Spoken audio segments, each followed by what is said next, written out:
Good morning student. शुरू करते हैं आज की क्लास। और आज का टॉपिक है आंकड़ों का संगठन, ऑर्गेनाइजेशन ऑफ डेटा और आंकड़ों का वर्गीकरण व सारण्य, classification and tabulation of data. तो जानते हैं सबसे पहले आंकड़ों का संगठन किसे कहते हैं। प्यारे बच्चों, जैसा आप जानते हैं सांख्यिकी में आंकड़ों का अध्ययन किया जाता है और आंकड़ों के अध्ययन के लिए सबसे पहले आंकड़ों का संकलन किया जाता है। और जो आंकड़े संकलित किए जाते हैं वे आंकड़े एक बड़े समूह के रूप में होते हैं, वे आंकड़े बिखरे हुए होते हैं, वे आंकड़े एक ढेर के रूप में होते हैं। वे आंकड़े ना तो स्पष्ट होते हैं, ना व्यवस्थित होते हैं और ना ही संगठित होते हैं।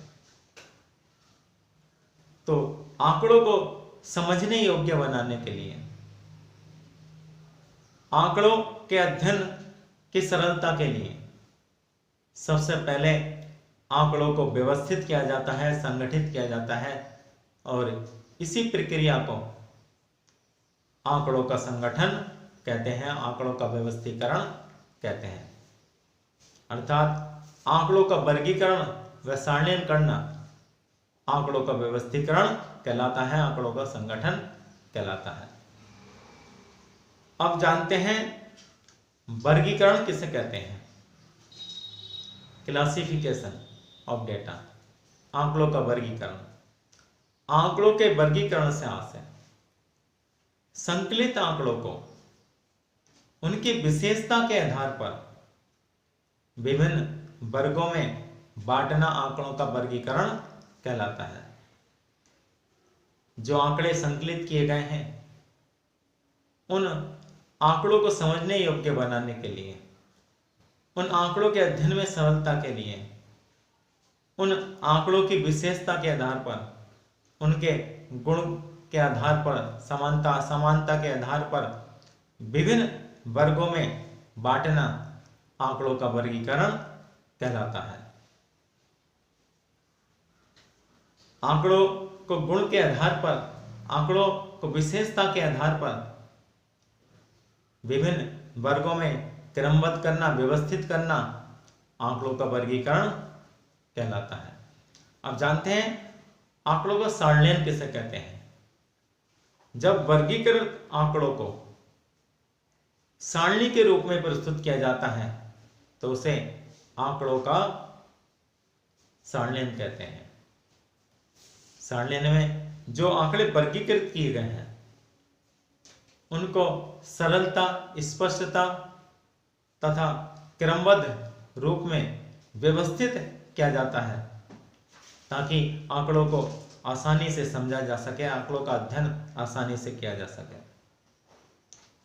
तो इन आंकड़ों को सारणी के रूप में प्रस्तुत किया जाता है और सारणी के रूप में प्रस्तुत करने को आंकड़ों का सारणीकरण कहते हैं। जब वर्गीकृत आंकड़ों को खानों में, पंक्तियों में व्यवस्थित ढंग से प्रस्तुत किया जाता है तो इस ढंग को आंकड़ों का सारणीकरण कहते हैं। अब जानते हैं आंकड़ों के वर्गीकरण के क्या उद्देश्य हैं। प्यारे बच्चों, आंकड़ों के वर्गीकरण के ये उद्देश्य हैं। नंबर 1, आंकड़ों को सरल व स्पष्ट बनाना। जो आंकड़ों के वर्गीकरण का, सारणीकरण का मुख्य उद्देश्य है वो आंकड़ों को समझने योग्य बनाना, आंकड़ों को सरल व स्पष्ट बनाना। क्योंकि आंकड़े सरल रूप में और स्पष्ट रूप में जब व्यवस्थित होंगे तभी आंकड़ों को आसानी से समझा जा सकता है, आंकड़ों का अध्ययन आसानी से किया जा सकता है।